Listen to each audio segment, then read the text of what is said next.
오늘 우리가 일을 하고도 벌써 셋째 주를 맞이합니다. 간밤에는 그 대통령이 서울구치소에 구속 수감됐다라는 그런 소식이 아마 새벽녘이나 한밤중에 그렇게 소식이 전해졌습니다. 참 요즘 세월이 너무나도 어수선합니다. 그렇죠. 한마디로 뒤숭숭하다, 꿈자리가 뒤숭숭하다 라는 분들도 있고, 참 세상을 보면 너무 막 가는 것 같다. 참 세상에는 막가파들이 너무 많다라는 생각을 가져봅니다.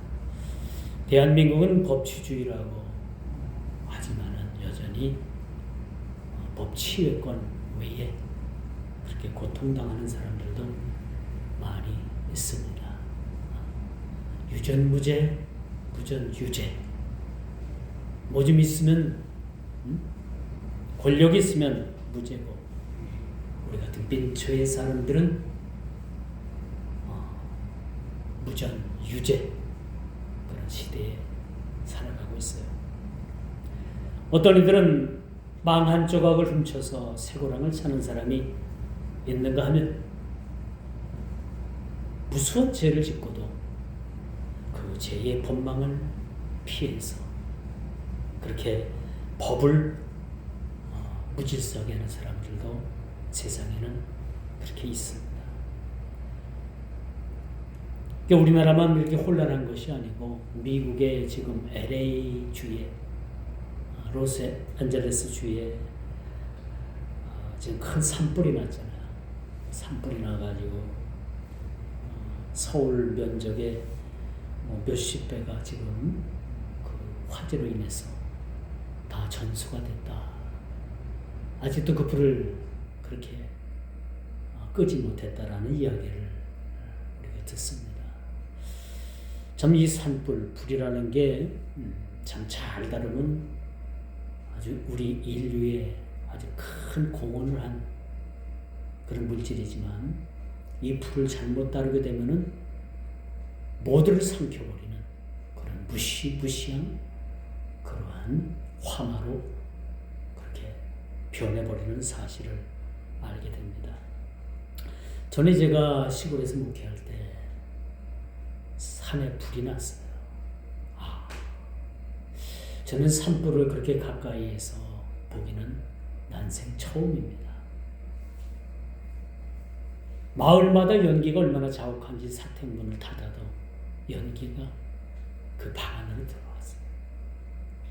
그리고 이 불이요, 산에서 산을 막 뛰어다닙니다. 날려다녀요.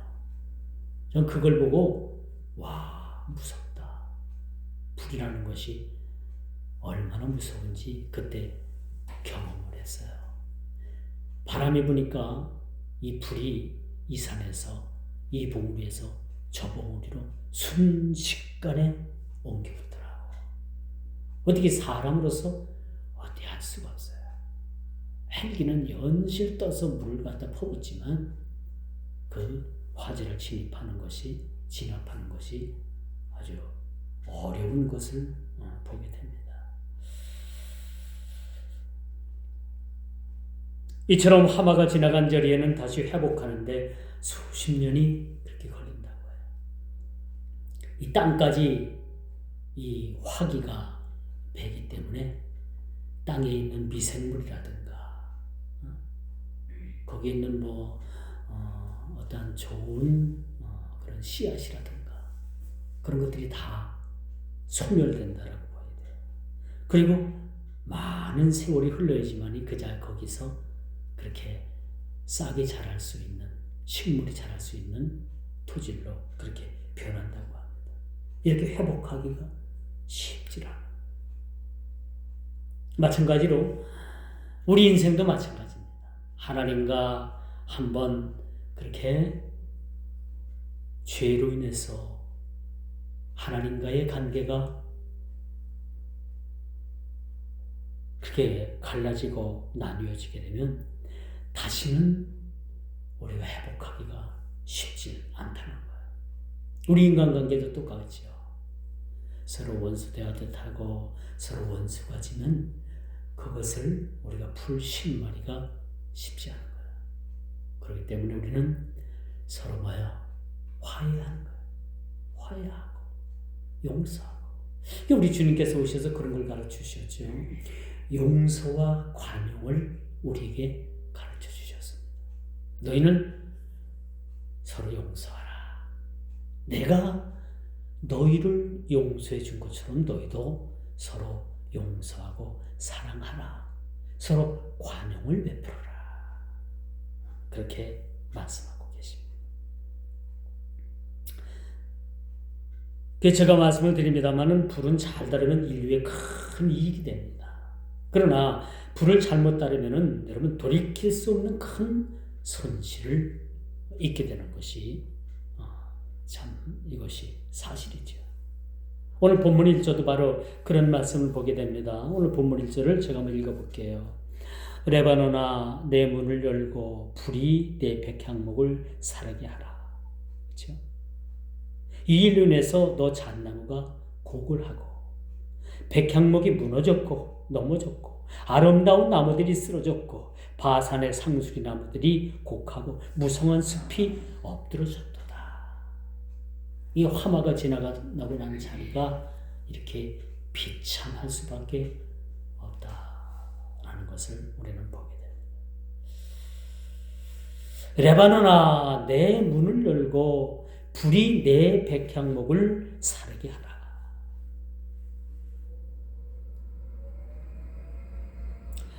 이 말씀은 분명히 유익된 말이 아니죠.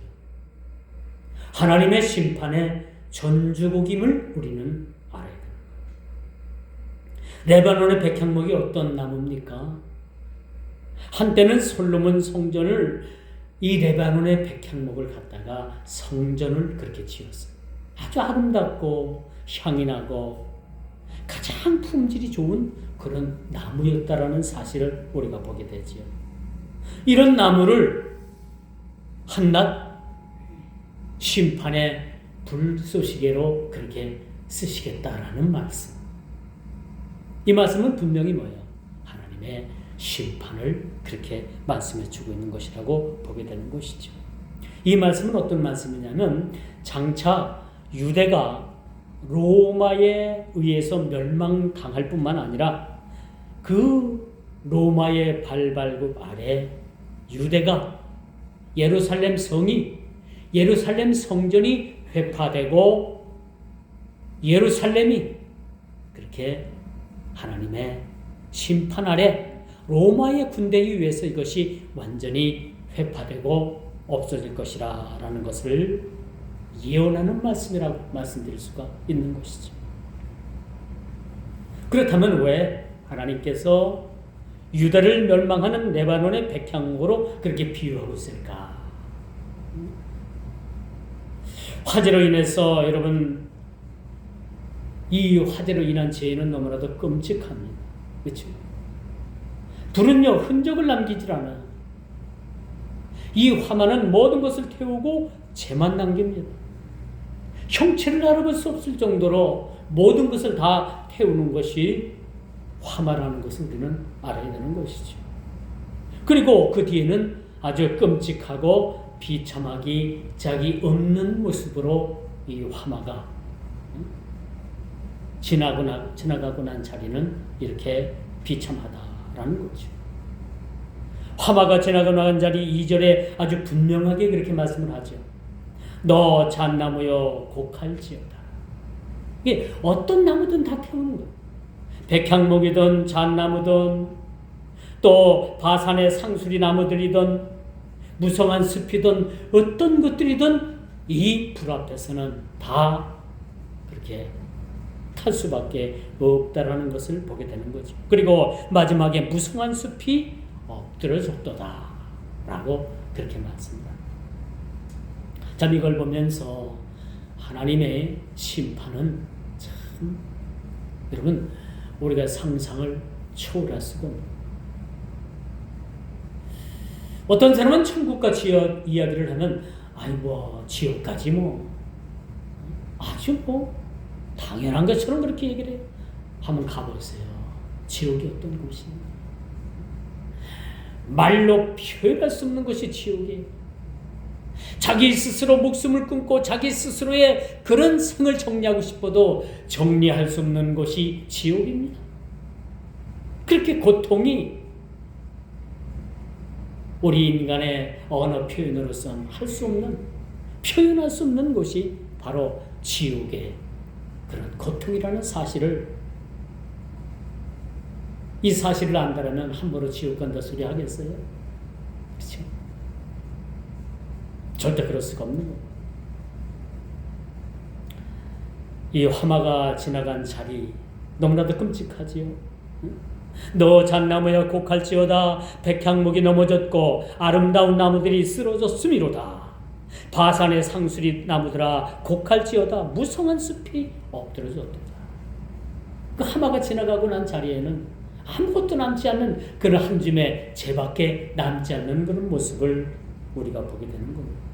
이것이 하나님께서 범죄한 유대를 응징하는 비유의 말씀이라는 사실을 우리는 알게 됩니다. 이 말씀이 어떤 말씀이라고요? 유대를 범죄한, 하나님께 범죄한 유대를 상징하는, 응징하는 방법의 비유의 말씀이라는 사실을 우리가 보게 됩니다. 로마의 발발구발에 성전은 파괴됐죠. 철저히 예루살렘의 도시는 파괴됐습니다. 이후 수세기 흘러서 그 이후에 이스라엘 백성들은 전 세계를 떠돌며 유리하는 그러한 나라 없는 백성들이 되었던 거예요. 예수님 이후에 그들은 나라를 잃어버리고 정처 없이 전 세계를 흩어서 그렇게 종의 삶을, 비참한 삶을 살아게 됐던 겁니다. 나라 없는, 나라를 잃어버린 슬픔, 우리는 감이 안 오잖아요. 그렇죠? 근데 우리 선조들은, 일제 강점기를 살았던 우리 선조들은 나라를 빼앗기고 나라를 잃은 그 슬픔을 그들은 몸소 체험하면서 마음의 한을 가지고 살다가 다들 돌아가셨을 거예요. 나라가 없는 슬픔.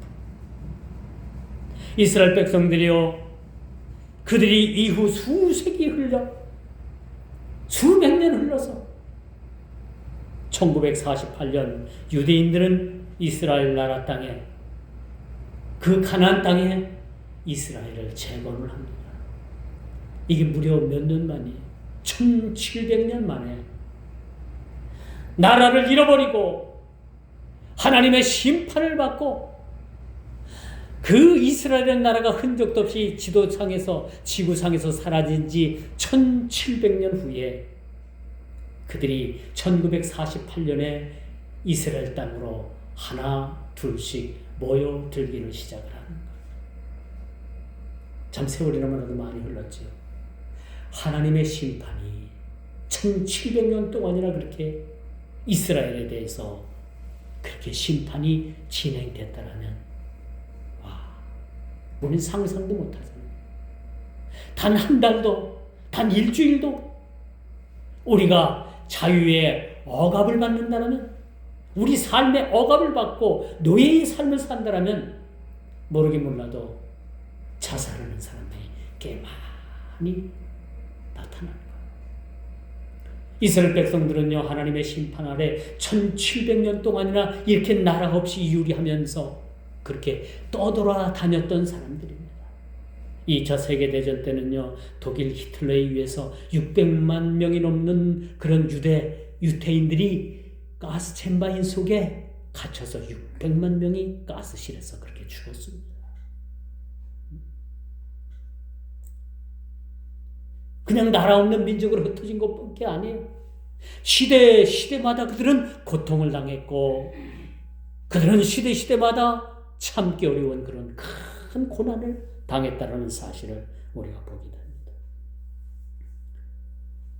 그리고 지금의 이스라엘은요, 그 가나안 땅, 팔레스타인이 지배하던 1700년 동안이나 지배하던 땅에 그들을 하나 둘씩 몰아내고 이스라엘을 건국을 하잖아요.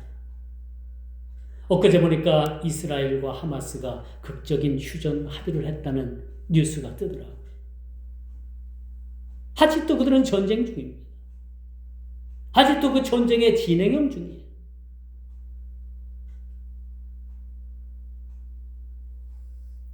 이런 분쟁 속에서 그들이 나라를 건국을 해서 지금 지도상에 이스라엘이라는 나라의 이름을 그렇게 새겨놓은 사실을 우리가 보게 됩니다.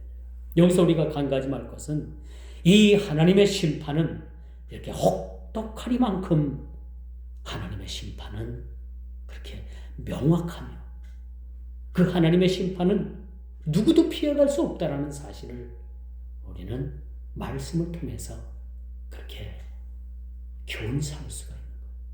오늘 본문의 말씀이 바로 그런 말씀입니다. 하나님의 심판은 뭘로 시작이 돼요? 불로 그렇게 시작되고 있음을 보게 돼요. 레바논의 백향목을 다 태우잖아요.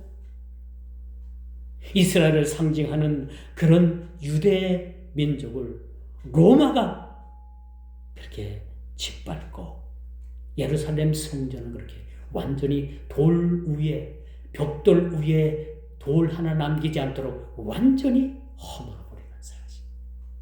이게 역사의 그런 심판을 우리는 보게 되는 것입니다.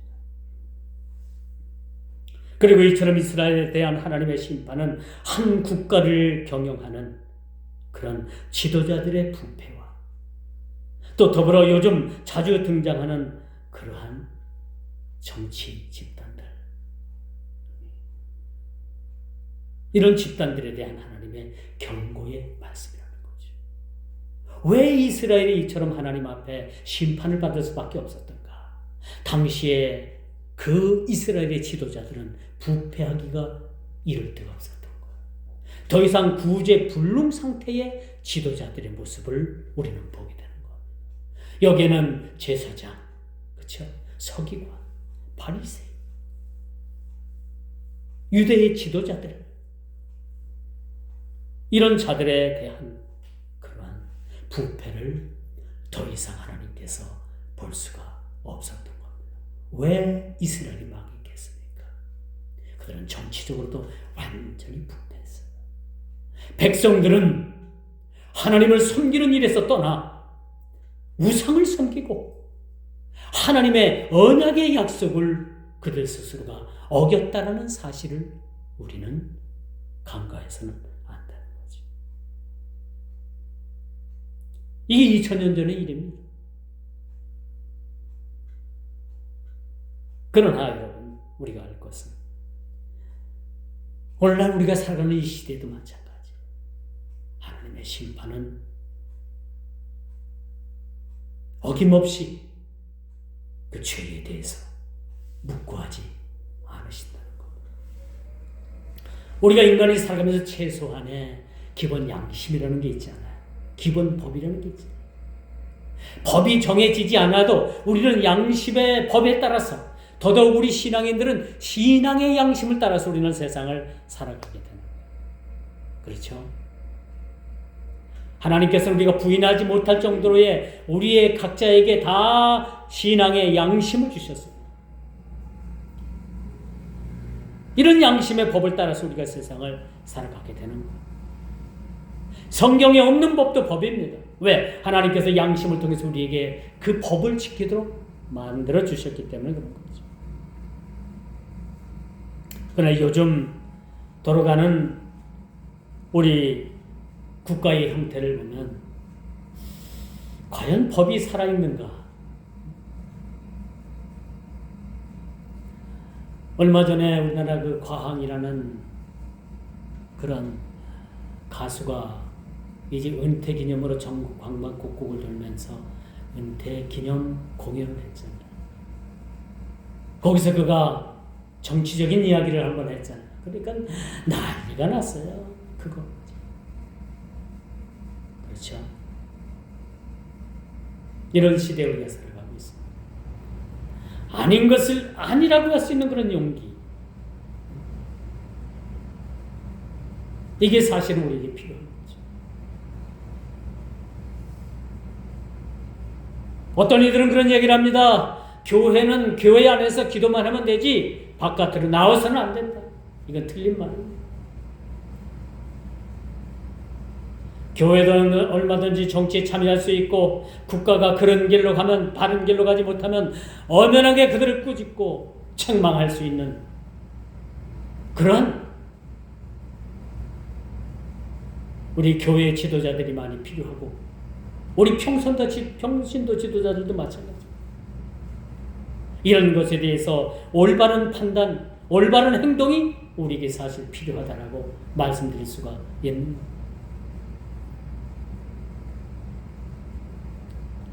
오늘 본문에 보면 아무리 요단이 초목이 푸르고 양떼가 풍성하다고 하더라도 이는 전혀 자랑할 일이 아니라라고 말씀드릴 수가 있습니다.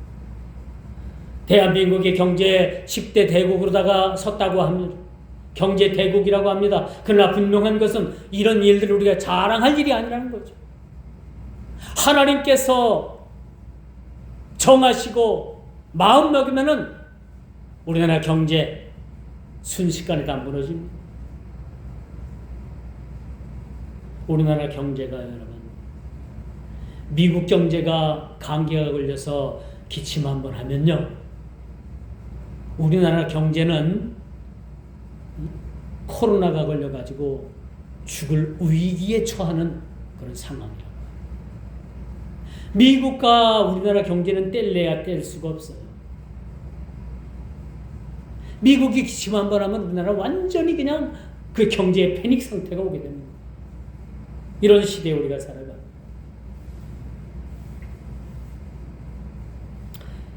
오늘 본문에도 초목이 푸르고 양떼가 풍성하다고 해서 이것이 전혀 자랑할 일이 아니라는 겁니다. 우리가 자랑할 것이 뭐 있어요? 경제 대국을 이뤘다고요? 1200만이라는 한국에 그런 기독교가 우리 성도들이 있다고요? 5만 교회, 7만 교회가 있다고요? 이런 자랑이 자랑할 것이 전혀 아니라는 사실을 우리는 깨달아 알아야 되는 거예요. 그렇다면 백성들이 포로로 잡혀가게 되고 그 울창한 숲과 푸른 초목이 무슨 쓸모가 있겠습니까? 백성들이 포로로 잡혀갔는데 그 울창한 숲과 푸른 초목이 그들에게 무슨 소용이 있겠는가? 무슨 소용이 있겠나 이건.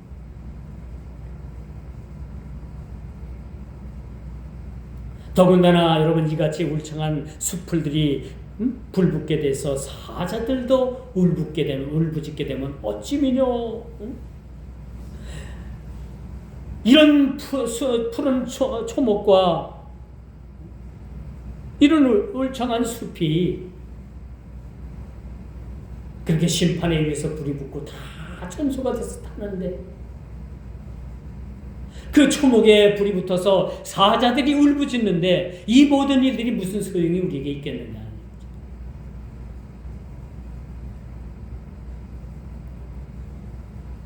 욥기서 31장 12절에 보니까요. 멸망하도록 사르는 불이니라고 이렇게 말씀합니다. 하나님의 심판은 불로 상징할 수 있다라는 말씀입니다. 얼마 전 뉴스에 보니까 우리가 잘 아는 아주 미국 LA에서 야구 선수였죠.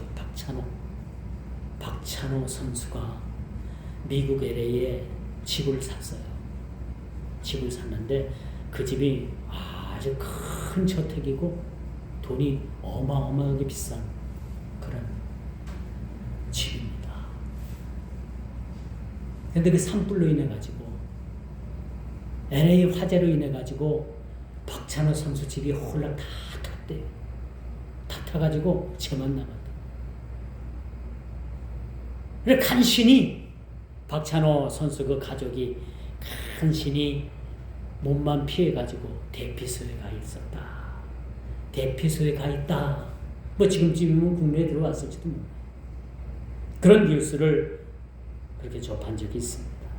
참 안타까운 일이죠.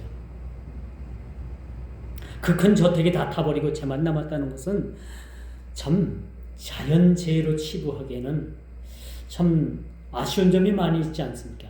많이 있지 않습니까? 그 큰 저택, 우리가 상상도 할 수 없는 그런 큰 고가의 저택이 불에 의해서 다 탔다라는 게 얼마나 그들에게는 비참한 일입니까? 미국의 그 화재보험 회사들이 다 망하게 생겼대요. 이번 LA 화재로 인해 가지고 그 화재로 인해서 화재보험을 든 사람들에게 그 보상을 해주려면 화재보험 회사들이 다 부도가 난답니다. 그 지경이 돼요.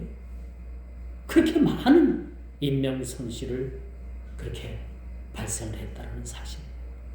참 불은 무섭죠? 여러분, 이 부르다 비유된 이 하나님의 심판, 이 하나님의 심판은 더 무섭다라는 사실 우리는 깨달아야 돼요. 하나님께서 이스라엘 백성들을 심판하시고 징계하시는데 여러분 1700년 동안이나 나라 없는 민족으로 그렇게 떠들이 생활을 하게 했다면 우린 단 1년도 못하잖아요. 단 한 달도 떠들이 생활하려면 여러분 해요 못해요. 힘들다 하잖아요. 죽고 싶다 하잖아요. 이렇게 냉혹한 심판을 우리는 기어해야 합니다. 기어해.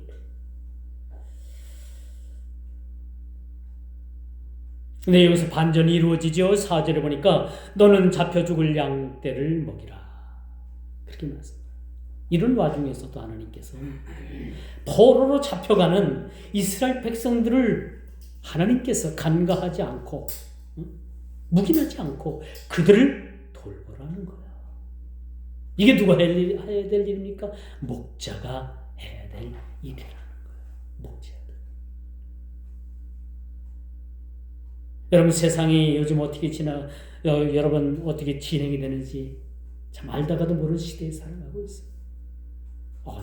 온 곳에 다 불법 천지고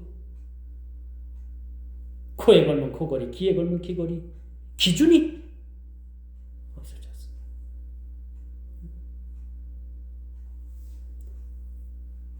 여러분 전쟁이 일어나면 백성들이 가장 큰 피해를 당합니다. 무장한 군인들이야 최소한 자기를 방어할 수 있는 소총 정도가 지급이 되잖아요. 그런데 전쟁이 나면 이 민간인들이 가장 많이 죽어요. 왜? 준비가 되지 않았기 때문에. 이렇게 죽임을 당하고 이방 나라로 끌려가는 저 무지한 백성들을 목자들을 통해 가지고 저들을 통해서 저들을 먹이라는 거. 저 양떼들을 먹이라는 거. 저렇게 잡혀가서 죽을 자리까지 가 있는 저 양떼들을 먹이라는 거.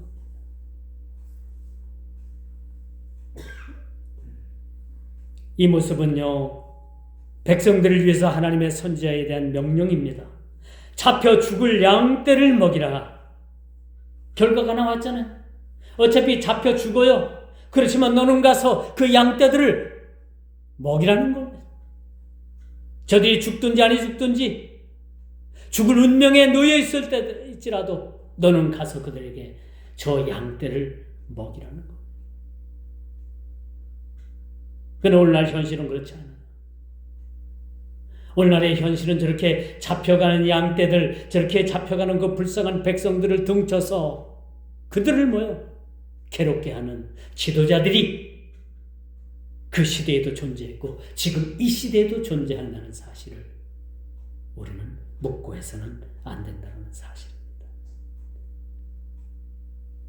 한마디로 백성들을 개돼지로 여기는 그런 정치 집단들, 하나님의 심판이 반드시 임해야 된다는 사실입니다.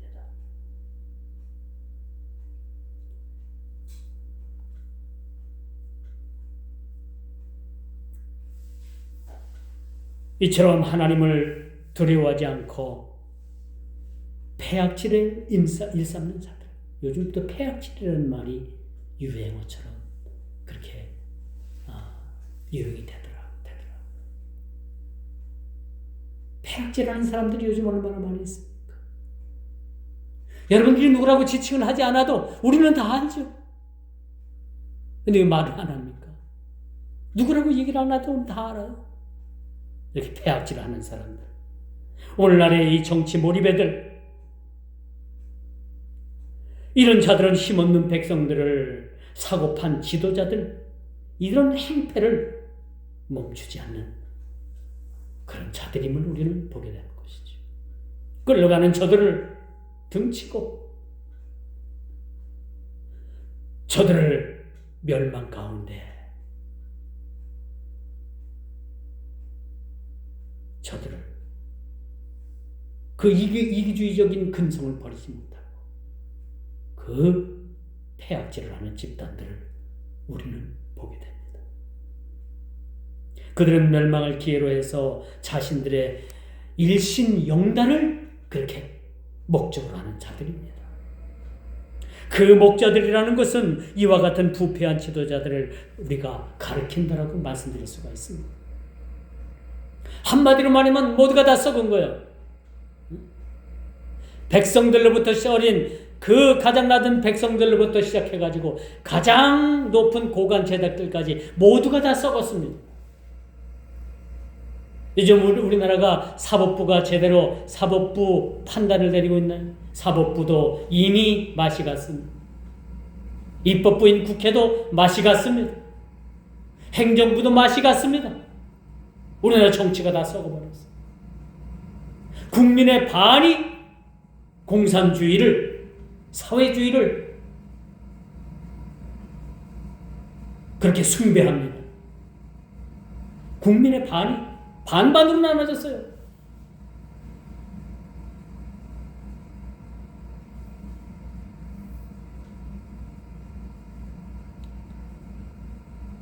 이제 하나님께서는 스가랴 선지자를 통해서 그런 말씀을 하십니다. 이제 흩어진 양을 모으고 이스라엘이 다시 회복될 수 있게 너희는 가서 먹이라. 저 불쌍한 양떼들을 먹이라는 겁니다. 그리고 7절 내가 잡혀 죽을 양떼를 먹이니 참으로 가련한 양들이라. 내가 막대기 둘을 취하여 하나는 은총이라 하며 하나는 연합이라 하고 양떼를 먹일세. 이게 하나님의 명령을 따라서 어차피 잡혀서 죽을 그 양떼를 위해서 그 양을 치고 양을 먹이는 그런 목자의 심정이 어떻겠습니까? 어떻겠습니까?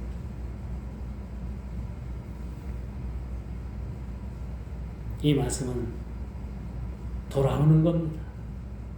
모든 죄악에서, 모든 폐악질에서 돌아오는 겁니다. 목자는 목자의 심정으로 돌아와야 되고 하나님의 백성은 양떼의 심정으로 그들이 다시 하나님의 말씀으로 돌아와야 된다는 것을 보여주고 있는 겁니다. 그들을 회복할 수 있는 것은 은총과 연합이라고 했습니다. 8절에 보니까 은총과 연합이라는 이 막대기를 하나님께서 주셨는데 어떻게 됐습니까? 이 은총과 연합이라는 막대기도 결국은 꺾이는 하나님의 권위에 도전하는 그런 일들이 서슴지 않고 벌어지고 있다는 사실을 우리가 보게 됩니다. 참 요즘 시대를 보면 하나님 두려워하는 사람들이 별로 없는 것 같아요. 그렇죠? 하나님 두려워.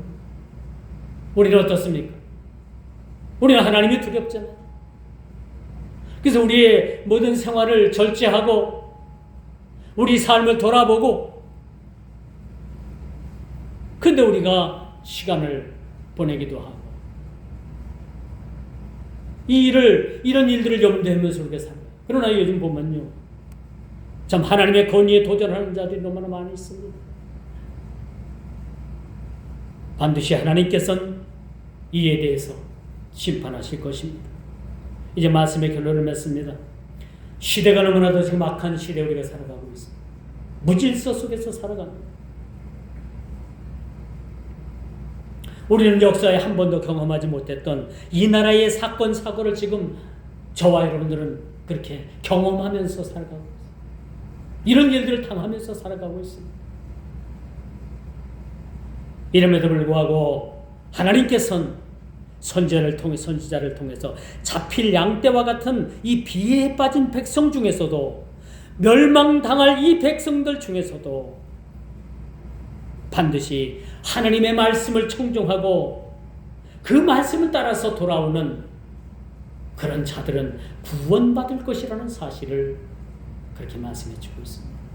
아무리 시대가 거꾸로 가고, 아무리 시대가 여러분 악인이 집권을 하고 그런 폐역질을 한다고 하더라도 그 중에서도 하나님께서는 구원받을 남은 자를 남겨놓으신다는 사실, 여러분 기억을 하시길 바랍니다. 이 일을 위해서 12절에 보니까 아주 의미심장한 말씀이 나옵니다. 12절. 이 말씀은 뭐예요?